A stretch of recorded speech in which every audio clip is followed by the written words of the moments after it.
There's a pressure to succeed, and it also eventually turns out into being a pressure to exceed. And so here you are at this elite private school, very expensive, best teachers, most accomplished students, best opportunities, families who love you, expect you to have the success you deserve and are capable of, want the best from you and only your best. And you certainly don't want to disappoint them. You have great ambitions and high aspirations for yourself. You're competitive. Why not strive for the best that you can achieve? Your future stretches out before you. Money, success, accomplishments, admiration, great opportunities soaring into the blue. And they're all yours for the taking. That's a poem.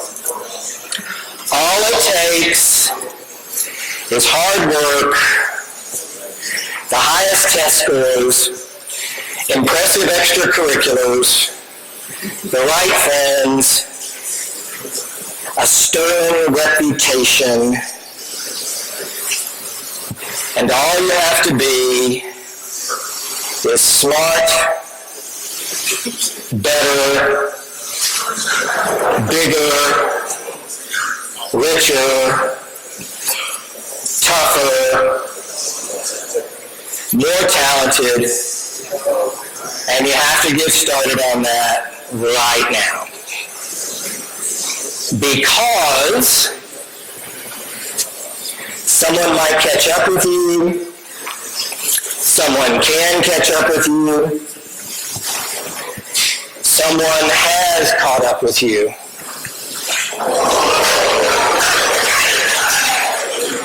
Everyone around you wants to be a success too, and you might end up being left behind.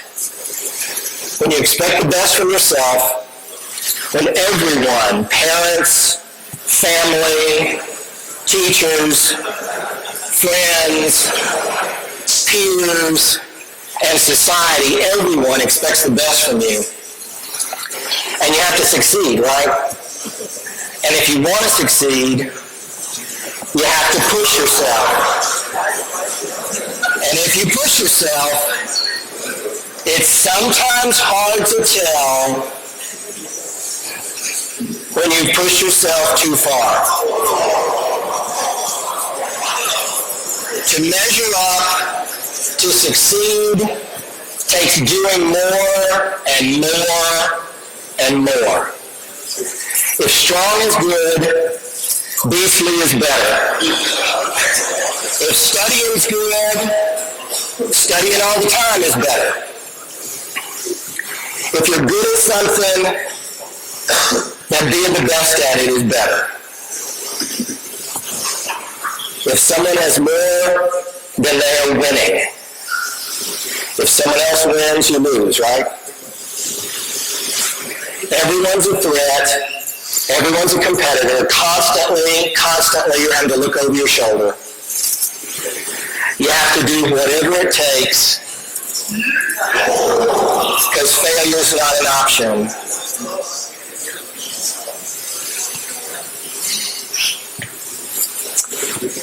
The pressure to succeed becomes the pressure to exceed. So what's the problem with exceeding? Well, there's several of them. The first one I'm going to call becoming a richer.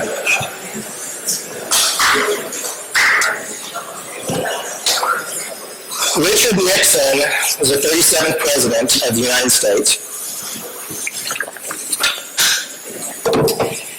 And he came from modest means. He overcame early setbacks. He was brilliant. He was ambitious. He was competitive.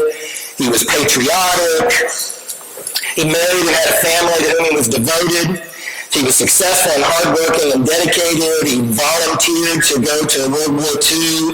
He ran for and was elected to Congress. He ran for and was elected to Senate. And he had a strong reputation for patriotic fervor. In 1952, he was selected by Dwight Eisenhower as the VP, as running mate as VP. And he served 8 years with distinction, and Eisenhower gave him an unprecedented amount of leeway to actually have some real authority and influence in the government. He served for 8 years. Then he ran for president in 1960, and in an extremely close election, lost to John F. Kennedy. Then the years went by, and he was kind of bumbling around. He ran for a couple of things. In 1968, after having progressively put things together, he ran again. He had some interesting campaign slogans. And he ended up winning a very tight race to become the 37th president. During this time, there was a lot of accomplishments he had. Mr. Morton, with his history class, and anybody else who takes that can have the details. I'm trying to get at something that's not about all of those accomplishments. So he ran again in 72. He won by a landslide. And there he is, victorious, but the wheels started to come off. His vice president, Spiro Agnew, resigned in disgrace and went to jail for tax evasion. It turns out that there are problems for Nixon too. Criminal behavior came to light by his campaign, and it's pretty clear, although there's problems about being absolutely definitive about this, that he was involved in various ways with that. What happened is that there was elaborate illegal behavior throughout the campaign, the second campaign especially. A group of folks called the Dirty Trick Squad, and one of the things they did was break into a psychiatrist's office in the Watergate building to get information on one of his opponents to try and embarrass them or humiliate them and leak it to the press. The thieves were caught, and then they followed the trail all the way to the White House, and Nixon was right in the middle of it. And so he spent a lot of time in the first year and a half of his presidency trying to deal with being accused of stuff, all this stuff coming to light. And then it ended up with him having to resign because he tried to cover up. The one thing he got caught for was trying to cover up that all of this had happened. He resigns in disgrace, and here's the iconic picture of Nixon as he boarded the helicopter after he resigned the presidency. Okay, so what happened here? He was this very principled, moral guy. He was brilliant. He was insightful. He was incredibly tenacious. He was like the epitome of the desire to exceed.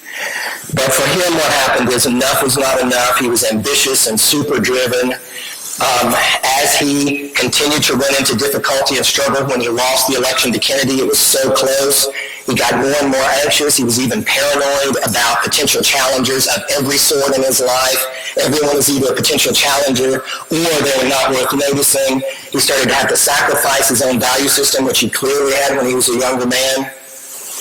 He had a win-at-all-costs attitude. And he also thought that needing help was a weakness. Being a Richard is one problem with the pressure to exceed. A second effect is constant anxiety. You're anxious all the time, when you're really focused on you've got to exceed, you've got to exceed, you've got to exceed. It's difficult to enjoy anything. You feel like you're constantly on the edge of failure. Success, any success you have ends up feeling temporary because there's always more to do. There's classwork, there's homework, there's semester exams, there's trying to keep your GPA up, there's standardized tests and perfect scores on those. Then, of course, you have to build up the college application that all culminates in getting into the very best college. It can be overwhelming, but everybody else is handling the pressure, right? Everybody else is succeeding. Everybody else seems like they even enjoy the pressure and really rise to the challenge. But of course, that's not really what's happening. This has come to be called the duck syndrome. You look calm and in control, and on the surface, everything is going cool. But meanwhile, that. And this brings us to the third effect of the pressure to succeed. And that is, if it gets bad enough, if it goes on long enough, or if you feel empty and miserable enough, you start to question whether it's even worth going on. So, a year ago, there was a lot of news about this young woman, Madison Holland. She was recruited by Harvard. She ended up at the University of Penn. She was an all-star athlete, but running track in college started to wear her out. She was popular, bubbly, outgoing. Everybody said this, not just saying it. They actually meant it. But she missed her friends back home. She was bright. She was a perfectionist. She had achieved 3.5 GPA in her first semester, but she was still struggling with her studies. She wanted to live in California. She was in Pennsylvania. She wanted to spend plenty of time outdoors. She had a lot of studying to do, and track was constantly on her mind. And being at UPenn was not that. She killed herself right before the beginning of the spring semester of her freshman year, so right before her second semester. And that led to a lot of media attention of what was going on here with this bright and capable and kind of girl, young woman who had all these things in front of her. So part of the problem was her friends and acquaintance friends didn't know anything was wrong. She was a master of the duck syndrome, which actually at Penn they call Penn face, the same concept. Looking like everything's fine inside. Parents knew something wasn't right. They encouraged her to consider transferring, so she'd begun to talk about that, but she couldn't see it as an option, couldn't allow the possibility. She was unhappy and convinced that if she quit school, she'd let everybody down and she couldn't go on. So some of the things that came from the suicide letter that they found, I thought how unpleasant it was to be locked out and thought how worse perhaps to be locked in. I don't know who I am anymore. I'm trying and trying and trying. I look at my friends on Facebook and they all seem so happy. Duck syndrome. They're all having these great college experiences and I'm not. So how can you get so far into a hole that it's hard to see out? There's a psychologist, really prominent, brilliant psychologist, Roy Baumeister, and he came up with, not for this young woman, but the concept fits, of an escape theory of suicide. And there are a number of pieces to it, and I want to just go through those so that you have a sense about how it is that you can kind of gradually but progressively get yourself backed into a corner. One thing is a feeling that you are below par, that you're falling short of high standards, and your perception is way off because the standards are really unrealistic. You don't even question that they're extreme. You take complete responsibility for not meeting these impossible standards, so it's all your fault. It's what you didn't do, what you could do, what you should do. It's also the case that, and so that's seeing yourself as bad, and there's self-blame and loathing and self-contempt and, shame, guilt, all of that. But also, there's an element of that that's feeling exposed or humiliated, and that's that can happen to people who just don't fit into the expected way you're supposed to look or act or be. Another piece of this is that there's a ceaseless and unforgiving comparison to your ideal self. So not only is this view of yourself really exaggerated and over the top, but you're constantly comparing yourself to it and tracking it and reminding yourself and seeing if you've made it, but you can't because either it's so extreme that it's hard to meet, or as soon as you meet it, it shifts and you've got a new one that's equally far out there. They can't stop thinking about it. It consumes them. And then there's depression. But the interesting thing and important thing is that most depressed people are not suicidal. And not all people who attempt suicide are actually clinically depressed. Anxiety that results from guilt or shame or self-blame or threat of social exclusion or ostracization or worry, those things are equally powerful. Now, it also turns out that in this negative affect kind of cycle that gets started, that what can end up is you actually stop being able to think about, identify, or recognize positive emotions. So everything is on the negative side of emotion. You develop a tunnel vision, which makes things worse because the meaningless of these tasks, you stop really thinking about the future, you just go through the motions, you stop planning, you don't even recognize or accept that there's a possibility that you're feeling suicidal or thinking about it. Thinking about the future is too painful and it's unattainable anyway. And then you have to end up, if this results in kind of, you check these off, the final one that has to be in place is you have to see death as a solution. So you begin to lose your sense of fear of the prospect of dying. You don't worry about pain. You see death as an option. So this is one of those ways that when you have this focus on exceeding things, that you can end up both being anxious, which is one of the things that can come from that, but also you can end up even further out there so that you're backed into a corner and you can't figure out a way out and you're miserable. But most reactions to the pressure to succeed are not this dire. It can also be a problem when you don't want what you're supposed to want. And that would be something different. You don't fit into the traditional framework of success or excess. You don't value money. You don't want to keep trying just to get more. You have different politics or lifestyles. You know what you want, but you fear sometimes rightly that it's stupid or crazy or unacceptable, but it's really just different.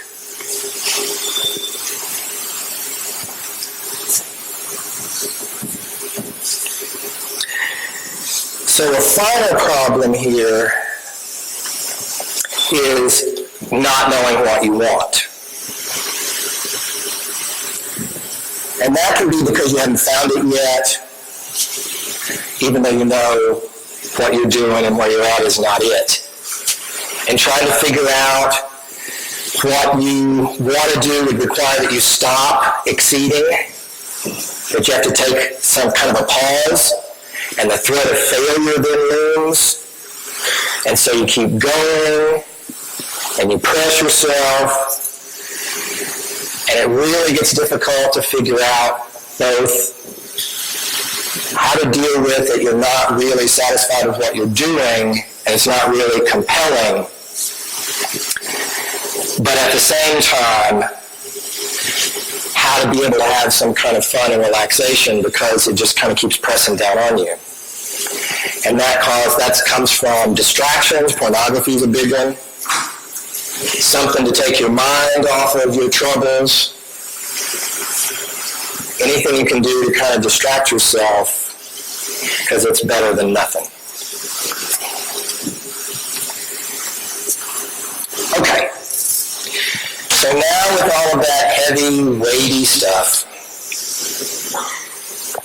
what's the stuff you can do about it?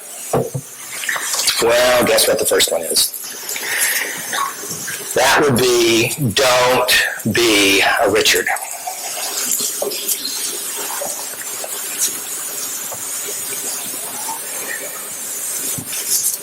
If you're into exceeding, and Richards are into exceeding, you don't have to be a Richard to succeed. And so that's going to be things like making sure that you are a good sport. It's a fairly kind of elementary concept. But one of the things that is kind of interesting about being competitive, and a trap about being competitive, is that you can end up not being able to actually enjoy the successes of others, because their success means they're either a threat, or they're better than you, or you look worse, or that's somebody who you're going to have to compete against for some place or position or goal. And so Richard's focus on trying to have every opportunity to undermine what's happening with people who are potential threats or a challenge to them. And so the antidote to that is to actually celebrate people's successes, be or try your best to be genuinely happy for folks actually succeeding, even when it was something that you were competing in or wanted. Really important. There it is. Another thing is about being a good friend. And this is really about making time for people that you care about. There's the thing about being competitive and the thing about trying to succeed. And when you go into the exceed range of that, is that you've always got things to do. There's always stuff that needs to happen. And that means that your friendships can become utilitarian, where it's about what they can do for you or working their schedule around yours. And so one of the things that becomes important is to pay attention to that you be a good friend, and that really means working on keeping and maintaining and building relationships. It's crucial. Another antidote to being Richard is building people up.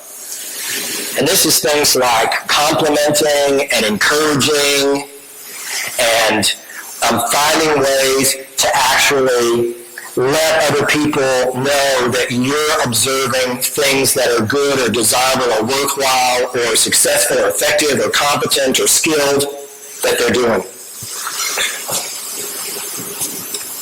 Reaching out, paying attention to what's going on to people around you, noticing how they feel, speaking to people, especially in a community like this, where part of what this is about and part of what the expectation is for you to build is a community that's supportive of each other. It's a really complicated thing when the people that you're trying to support are actually directly competing with you for grades, positions on teams, women, dating partners. So, reach out, pay attention to what's going on. And then there's random acts of kindness. This is kind of just a general community thing, because when you're focused on exceeding, you're focused on yourself. There's a really interesting, there was a movie years ago called Pay It Forward. It's actually a really good movie, except what happens in the end. I won't spoil it for you, but it's really annoying. But the movie was about a kid who decided that he was going to do something kind for somebody else and then tell them that what they needed to do was pay it forward. It was a class exercise. It's been done a lot. Psychologists did some research on this concept, and they had some really creative ways that they tracked people who did kind or generous things to strangers in the world. And they were set up so that they could track and see what those people did. And paying it forward results in 3 degrees of it being moved out past you. And so when somebody in the research lab did a kind, generous act for somebody, it traveled to 3 separate people. The next person did a spontaneous, kind, generous act. The next person did a spontaneous, kind, generous act. And the third person did a spontaneous, kind, generous act. And then it kind of went away. I don't know what happened to the 4th person. The point is, this is not a wasted effort. You're putting stuff out into the world. Richards don't do that. Okay, so this is some things to think about if you buy into, and it really fits for you, to really focus on succeeding and even exceeding any kind of limit that gets set for you. So just to recap, but what if you're not into exceeding? Or if the pressure to exceed is getting to you? The first thing that's important that's going to frame all of this, is don't ignore it. Recognizing it and trying to do something about it doesn't mean you have to give it up. But it means you have to pay attention to what's going on, because it can start to weigh and start to push down and certainly interfere with actually trying to accomplish stuff. So one of the things to do is take a break. Everybody needs to recharge. You need some downtime, some opportunity when you're not constantly working on some practical, goal-oriented, future-related, having your life turn out to be the best way kind of thing. And so having that downtime can also mean that you have to review your goals. Because if you're working, it's really important to make sure that the goals that you have are actually relevant for that. And that you still are working toward things that matter to you. And this doesn't mean you have to have some kind of giant life review. I mean, you can if you want to, and hire a life coach and do all that kind of stuff. Or you can just review your goals. You know, what do I want to do? What am I really working for? What really matters to me? And it may only take a few minutes, but it's worth doing now and again. Another thing to do is evaluate your priorities. If you're anxious and feeling unsatisfied, it may be time to see whether your commitments still matter to you. So you've got all these things on your list of things to do day to day to day. And your presumption was that they were somehow related to long-term goals that matter to you. But it may be that your priorities are shifted. And so thinking about the life you want to lead so that you can make sure that what you're doing now is preparing you for that. So your priorities may shift if what you're looking for down the road means less of this and more of that to be able to get there or end up there. Keeping perspective. I really like this one. I really like this optical illusion, this perceptual distortion. Okay, so the thing about keeping perspective is that perspective is really affected by what's called the contrast effect. And the contrast effect is that your perception of objects is strongly influenced by the object being compared to something else. And the same is true for your expectations. It depends on what, with the expectations that you have, that you're comparing that to, about whether they're acceptable or good enough or high enough or... Okay. So here's the illusion. You can see the dark square there up in the corner, and you can see the checkerboard. And the question is, what color is this going to match? This one or this one?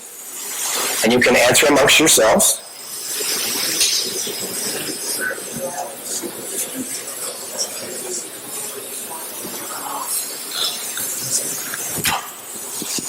Oh my God. Okay, so it must be that one. Perception and contrast go together. Let's look at it again.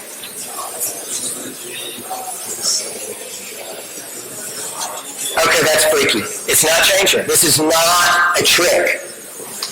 You can set this up, you can go to the books and find this, you can cut it out on a piece of paper and roll it around on there. Astonishing. You would say you knew what color that was, what shade that was. You knew it. And looking at that, you would know which place it would actually match. The same is true for the expectations that we have and the perceptions that we have of all kinds of other things. Pay attention to what you're using for your comparison. Know that you're using a comparison but you don't necessarily realize it. And the quaint phrase is, things can look a lot darker than they really are, depending on what you're